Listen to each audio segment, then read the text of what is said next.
प्रकृति की पूजा करने वाले लोग हैं, हम सबका कल्याण करने वाली प्रकृति, और इसी प्रकृति को उद्योगपति मतलब यहाँ कंपनियाँ खोल के स्थापित करना चाहते हैं।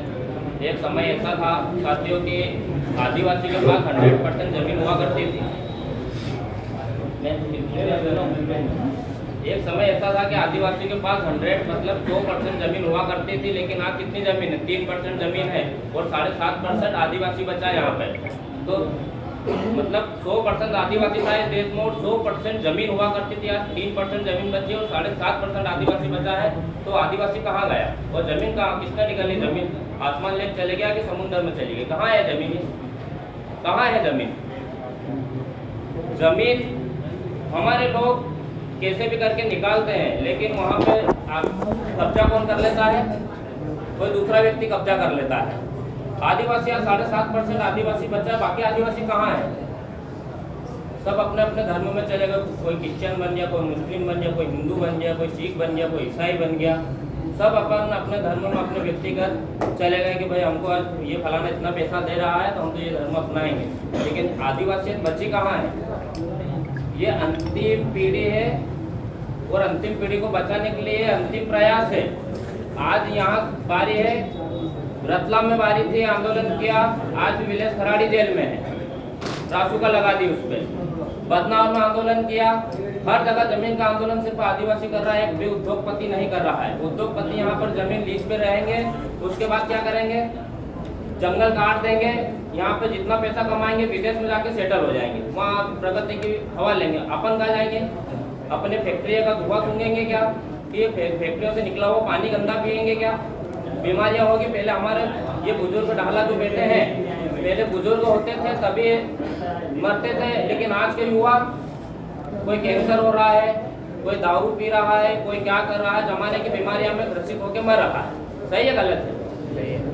तो हमें साथियों ये अंतिम पीढ़ी है और ऐसा नहीं है उदयनगर से यहाँ की बारी, नंबर सबका आने वाला है। भैया ने बोला कि 25 सेंचुरी खुलेगी, तो अभी तो ये एक पिक्चर रिलीज करी है इन्होंने, ये देख रहे हैं कि ये पिक्चर रिलीज होती है कि नहीं। तो हमें ये पिक्चर को बंद करना है और हम हमारे संविधानिक अधिकार के लिए लड़ाई लड़ेंगे हमेशा, क्योंकि बाबा साहब ने बोला है कि संविधान के माध्यम से हम पहले पेन से लड़ेंगे, कलम से, और कलम की बारी अगर कलम नहीं चलने दी तो हमारे पास तीर कमान और थाली भी है। फिर जो होगा देखा जाएगा समय पे, क्योंकि पीढ़ी को हमें बचाना है तो बलिदान तो देना पड़ेगा। हम वो नहीं है कि 9 अगस्त विश्व आदिवासी दिवस मनाए, एक दिन नाच कूद लिए, घर जाके फिर बोले अपने अपने रास्ते। और अभी जो भी साथी बैठे उनको मैं अभी बताना चाहता हूँ, जो नेता नगरी हम जिन्हें वोट देते हैं इनसे सवाल जवाब करना सीखो। ये ट्राइबल सीट है, यहाँ तुम्हें समाज का प्रतिनिधित्व करने के लिए भोपाल पहुँचाया गया है, समाज का प्रतिनिधित्व करने के लिए तुम्हें दिल्ली पहुँचाया गया और तुम पार्टियों का प्रतिनिधित्व कर रहे हो। पार्टियां सब कुछ है कि समाज नहीं बचेगा, जंगल नहीं बचेगी, तुम्हारी आरक्षित सीट नहीं बचेगी, तो तुम कैसे सरपंच लड़ोगे, कैसे जिला जनपद लड़ोगे? यहाँ पे दूसरे समाज के लोग आके बच जाएंगे। ये भाई ने बोला कंपेल गांव में, हमारे कुछ गांव में एक आदमी अदर समाज का रहता है और उसके लिए सीट आ जाती है, लेकिन कोई आपत्ति नहीं लेता है, कोई भी आपत्ति नहीं लेता है। कम से कम आपत्ति लिया करो कि 90% आदिवासी यहाँ, तो आदिवासी ही चुनाव लड़ेगा। अब यहाँ तुम स्थापित कर दिए जाओगे तो कहाँ तुम्हारी नेतागिरी, कहाँ सरपंच, कहाँ जिला, कहाँ जनपद? किसको किसको सपना आ रहे विधायक जिला जनपद के? जब जंगल नहीं बचेगा, समाज नहीं बचेगा तो क्या कर लोगे? यहाँ बेच के रिश्तेदार के जमीन खरीद लोगे, वहाँ भी यही हुआ तो फिर कहाँ जाओगे? जमीन को बेचना, जमीन को छीनना, मतलब कि अपने जो बाप दादा मर जाते हैं अपन उनको पालिया गाते बिठाते कि नहीं, मतलब उनको बेचना। तुम उनको बेचना चाहते हो कि बाप दादा पुरखों? आज हमारे पुरखे कभी भी कहा अपन कार्यक्रम करते तो पहले पुरखों को याद करते हैं कि नहीं? तो मतलब जमीन को बेचना मतलब पुरखों को बेचना, तुमने तुम्हारे पुरखों को बेच दिए।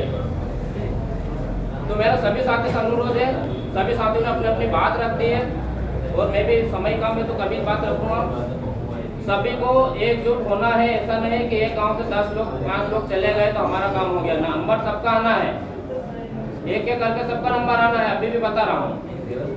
और हम सोचते यहाँ उपस्थित दर्ज करा दिए, यहाँ पे ऐसा नहीं, उदयनगर आदिवासी बेल्ट है, यहाँ पे अदर समाज के लोग भी रहते हैं, तो सभी को कंधे से कंधे मिला के चलना पड़ेगा यहाँ पे, क्योंकि इनके साथ साथ तुम भी विस्थापित होगे।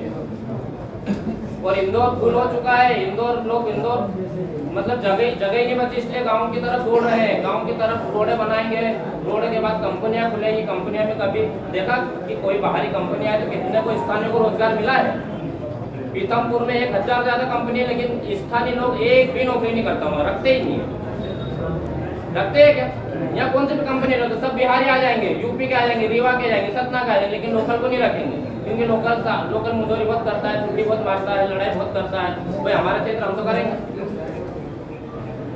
तो मेरा एक ही सभी साथियों से अनुरोध है कि ये लड़ाई आखिरी लड़ाई है, नहीं तो ये जल जंगल जमीन देखना है ना, तो भोपाल ट्राइबल म्यूजियम बना है, जनजाति संग्रहालय, हमको जनजाति बोलते हैं। अभी तो हमारे बाप दादा को ये नहीं मालूम कि जनजाति क्या होता है, हम तो आदिवासी, क्यों दादा?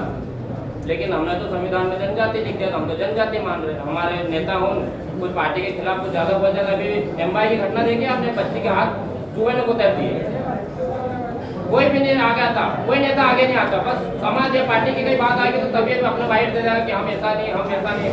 पार्टी की बात आएगी तो अपने अपने बाइट दे दे, समाज की बात आएगी तो कोई खड़ा नहीं होगा। तो ये हमें लड़ना है। और ये नेता नकरे आएगी ना, तो उनको भी जूते की माला पहना नहीं है इस बार कि भैया हम जब हमारा जंगल लूट रहा था, जब आप कहाँ गए थे?